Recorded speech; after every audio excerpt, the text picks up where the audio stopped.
Chapter 2: 5 Idiots and a Very Suspicious Sheriff. Milo had a bad feeling. It wasn't just because they were standing next to a dead body.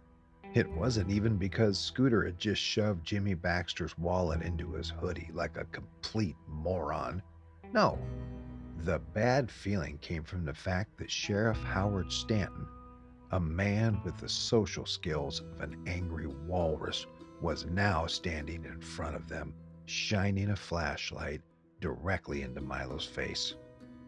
"Evening, boys," Sheriff Stanton said, in that gravel and regret voice he always used when talking to teenagers.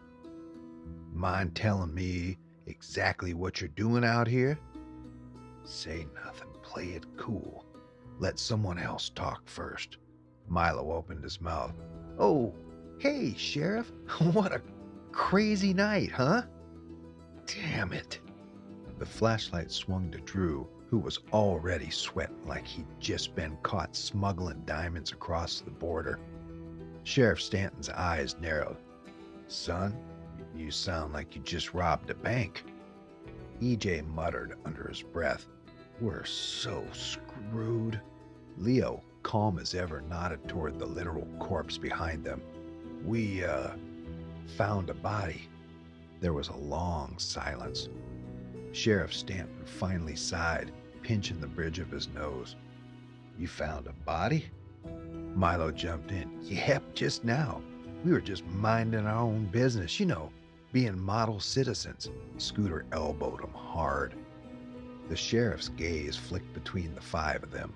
He was assessing, measuring, probably wondering how much trouble they were about to cause him. Finally, he sighed. "All right. Which one of you dumbasses touched a crime scene?" The group immediately pointed at Milo. "Hey!" The sheriff rolled his eyes.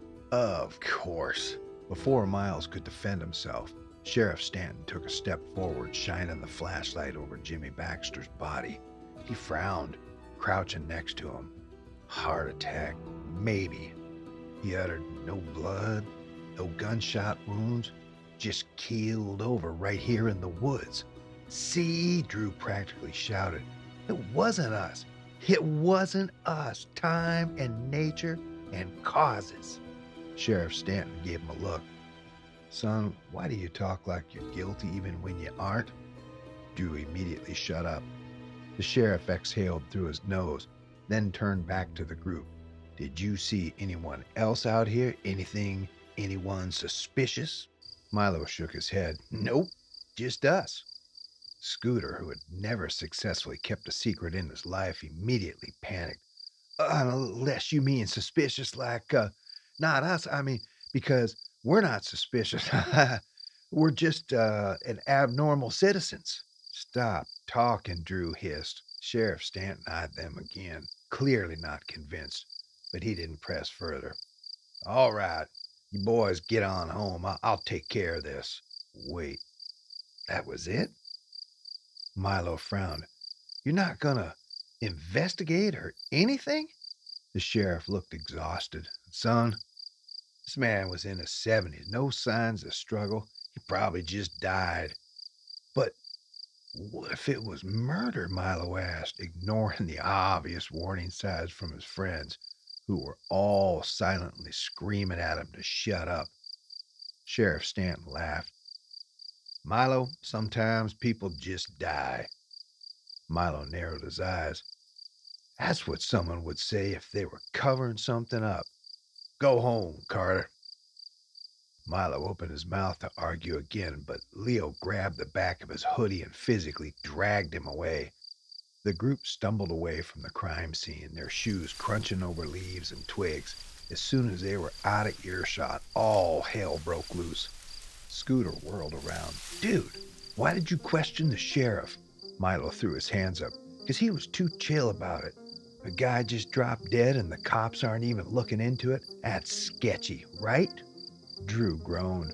"Or maybe it's because it's not a murder, and normal people don't assume random old guys are assassinated in the woods." EJ rubbed his face. "Okay, let's just forget this ever happened and go home." "Agreed," said Leo. already walking.